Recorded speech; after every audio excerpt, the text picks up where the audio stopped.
Straight out of the gates with an oversubscribed IPO raising $9 million in February, what do you think investors saw in MB Gold that made them lean in so strongly?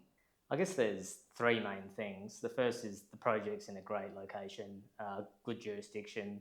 It's in the Pilbara of Western Australia, so you couldn't ask for a better spot to be for mining. Secondly, the ground itself is really prospective. It hasn't had a lot of historical work. What historical work has been done has been really promising. Most of the companies holding the ground while this work was done, they didn't have a gold focus. So we can really jump onto that. You've just kicked off site works at Marble Bar. What makes this project so prospective compared to others in the Pilbara?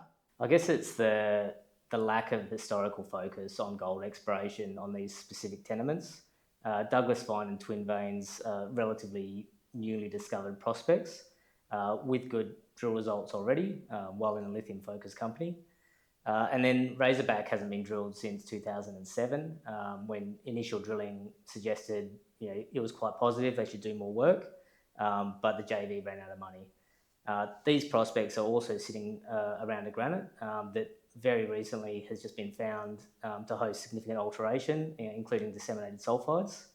And that's really interesting for us because we're only about 15 to 20k away from Spinifex Ridge, which is a molybdenum, copper, silver, Archean porphyry deposit.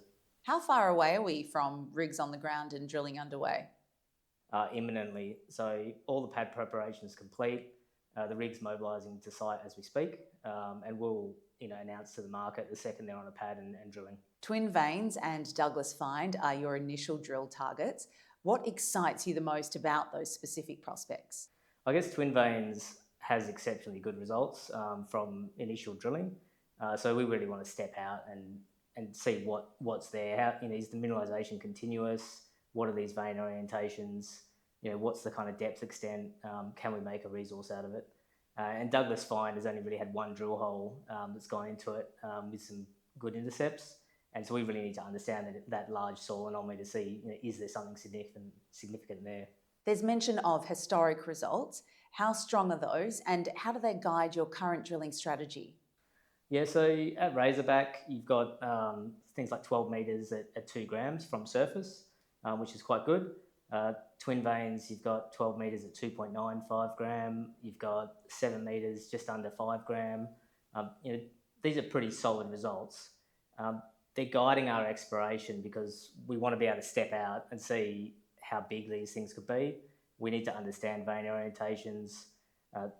There's a lot of work to do in terms of what this project could eventually be, but that's kind of what's exciting as well. For investors just hearing about MB Gold, what's one reason they should be paying attention right now? The MB Gold team is really hungry for success, and now we've got the cash to follow up these prospects and go out there and try and make a significant discovery. All these prospects may be related to one large mineral system, so that potential discovery is quite high. Thank you for coming in, Logan.